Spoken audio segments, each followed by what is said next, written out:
Hey there, my sexy Shanghai samurais. How's it going? Today, we get the joy of talking about some of the PS5 details that dripped out of a Sony exec's mouth. So, Sony's got a lot of new things planning, and as we all have already clearly known, the new consoles are kind of in the horizon. In the immediate horizon, so to speak. My prediction was around holiday 2020. I'm probably going to be right at this point. I've worked at GameStop for quite a few console releases. I was there for the Xbox One, I was there for the Wii U, I was there for the 3DS. So I got to see a lot of this and kind of have a decent understanding of how it goes down, let alone, you know, I've been alive since the NES came out. So I've witnessed a lot of this and been a huge gaming fan since then. So this has all been stuff I've been very active and a part of over the years. Not saying that I have like insider information, just saying I've watched this enough times at this point. However, it is exciting though, because now, I could have done this with like around the Xbox 360 time, but now when they start talking about specs and stuff, I don't get hung up on the marketing jargon like I used to when I was a kid. When I was a kid, you'd hear like blast processing in the Sega Genesis, and I was like, holy shit, that's awesome! I don't know what it does or what it is, but it's blast processing. Kids don't always understand. Especially when I was a kid. 90s were a great time for marketing jargon. So, we've got some details now on the PlayStation 5. We're going to kind of talk about some of these from the good, the bad, the ugly, so on and so forth. So one of the big things that I did notice is they will be using Ryzen 3 architectures. This chipset, the CPU is going to be based off of Ryzen 3, which is an octa-core processor. Some of you may be like, oh, well, you know, the last gen consoles were octa-core, which is correct. They were. Your Xbox One X, PS4 Pro, they're octa-core. However, they weren't on the Ryzen 3 architecture, and this architecture moves along. There's a lot of different improvements that come with that, alongside of also being each core's individual performance usually increases. So that is a huge step up in terms of relevancy. Also, typically a lot of times cooling methods improve, stuff along those lines.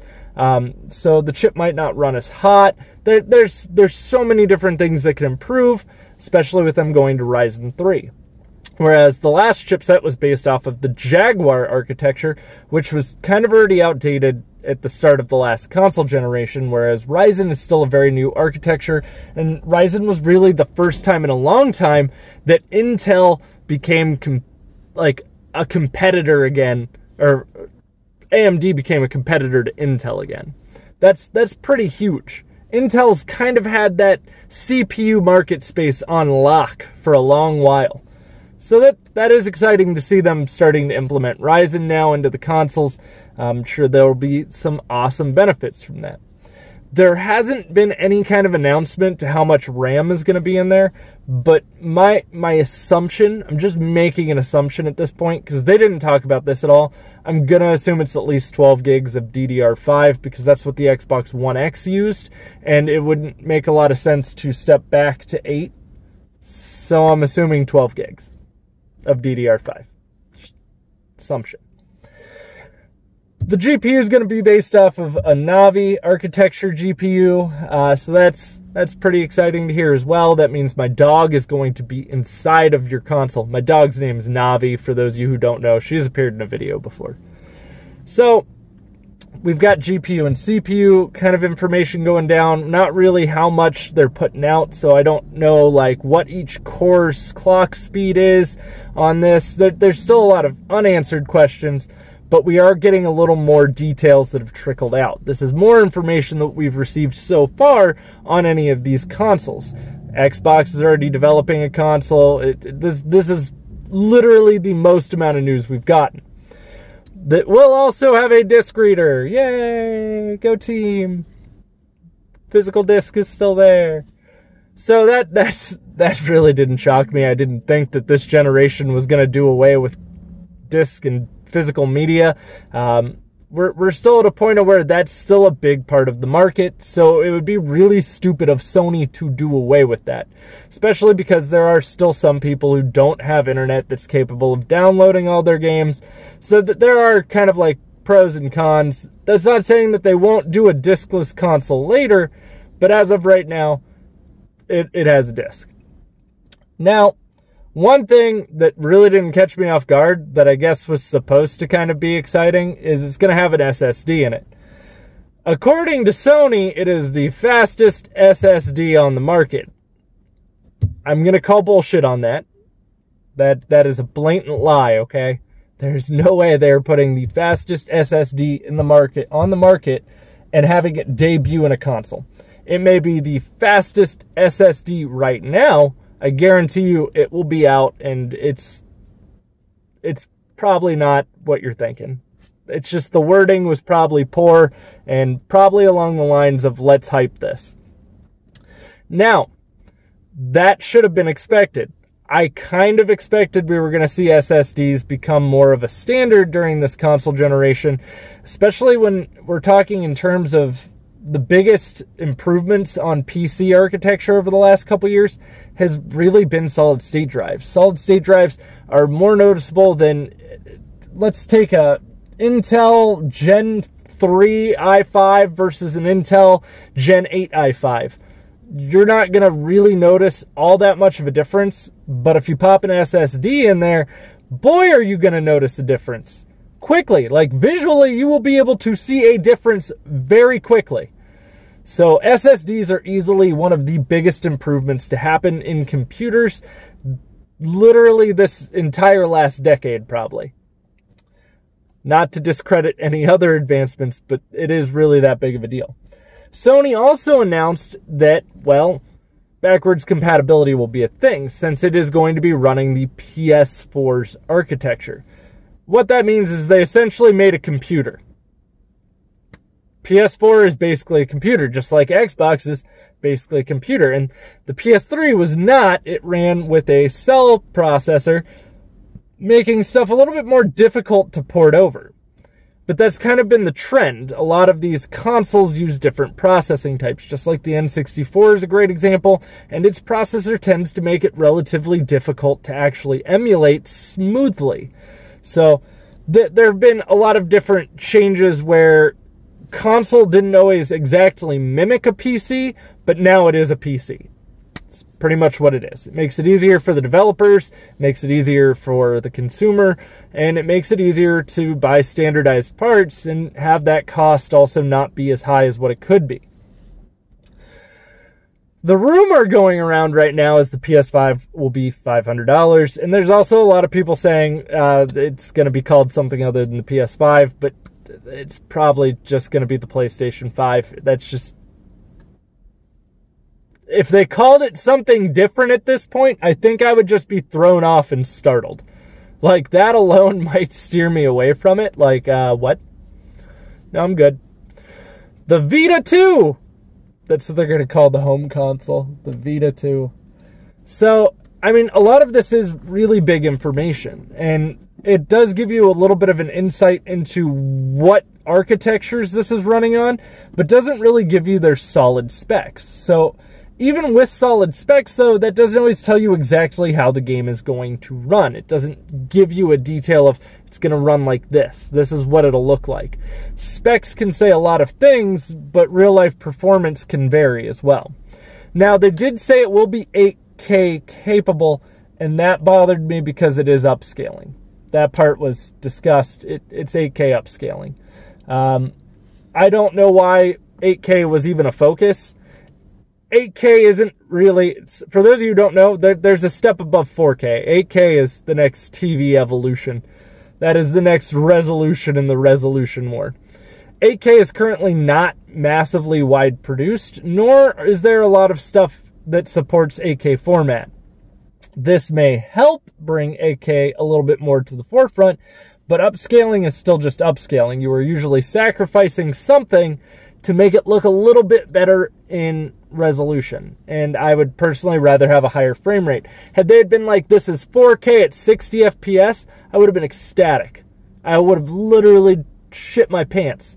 However, we are kind of looking in from the last console generation. When you see Xbox One X and you see the PlayStation 4 Pro, they did support monitor resolutions and did support different graphical options. So you could run at 1080-60. That was an option on the Xbox One X. So those are things I would like to see hopefully implemented into this console generation that they didn't really touch on. We just got told that 8K is supported and backwards compatibility in the GPU and CPU architecture and an SSD. Those are the things that they really covered. But I would like to see those 1440p's as gaming resolutions are starting. You're seeing a lot more console gamers start to game on monitor. Like, for example, my wife plays on a monitor. We play in the same room. She plays on a monitor. I play on a 60-inch 4K TV. I'm someone with bad vision. I'm legally blind in one eye, if you don't know that. Literally this eye, I can barely read something up close to my face. This eye is a little bit better than perfect. So sometimes I have a lot of issues with depth. But that larger screen size, a 60-inch TV, makes it easier for me when I'm sniping. Whereas my wife prefers the smaller resolution. It is smoother. There are benefits to gaming on a monitor. If you don't have trash vision, yeah, most people that game competitively game on a monitor. Most competitive gamers are also PC gamers. However, with that being said, even console gamers have started to migrate over to monitor in a lot of terms, which also makes me wonder when we're all just going to migrate to PC to some extent. But I don't feel $500 is really outrageous as a rumored price point. That's probably about where I would have pegged it to be anyways. But rather than focusing on that 8K, I would have rather just known ahead of time, hey, we're probably going to do another mid-generation update. And during that mid-generation update, that could have been where you focused on 4K. And unlike where Sony dropped the ball with the PS4 Pro, they could have used better cooling systems, which that's another thing I would have liked to have seen talked about. Xbox used that vapor chamber on the Xbox One X, and, well, it is a noticeable difference in quietness between an Xbox One X and a PS4 Pro. I can hear my PS4 Pro with a set of gaming headset on, with my Astro A10s on. I can hear the fan in my PS4 Pro, but I can speak at a whisper and still barely hear the actual Xbox One X while it's running, which is... That was a huge, that was a very good design move on Xbox's behalf. And I would like to see Sony do something similar rather than just use a standard fan like they did in the Pro. But who knows, we may still see a mid-generation console update. I think that would have been a smarter move, though, than the 8K upscaling. And keep in mind, only an hour after this got all announced, Xbox announced their E3 showcase, which will be on June 9th at 1. I don't remember if that was Pacific, Central, or Eastern. It's at 1 p.m. on the 9th. That's all I remember. I don't have the best memory, guys, when it comes to numbers. So, but that's pretty exciting as well, because I am curious to see what Xbox is going to do, because I'm willing to lay actual money on the fact we're going to see the Xbox Anaconda that doesn't want none unless you got buns, hun, at that E3 presentation. I really wish they would have picked something other than Anaconda, because I cannot stop making that joke. I made that joke to someone on Facebook today. They don't know me. It was just in a random IGN comment thread. It's not my fault. I'm sorry. I'm a product of my generation. Guys, let me know what you think in the comments down below. If you have any questions or anything I can answer, or maybe you just want to talk about what's going to happen with this next console generation. Are you excited for it? Who knows? Comments help me, though, in the algorithm, and God knows I need all the help I can take because I keep taking time off from YouTube, and it doesn't like that.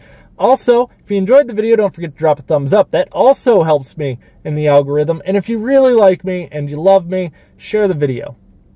That also helps. Bringing new people over to the channel, making them part of the BPGR community. I really appreciate that. And those of you who I follow or follow me on Twitter, @ me in it. I do like following you guys when you do that. So, and if you're new here, don't forget to click the subscribe button. You can dig the little bell.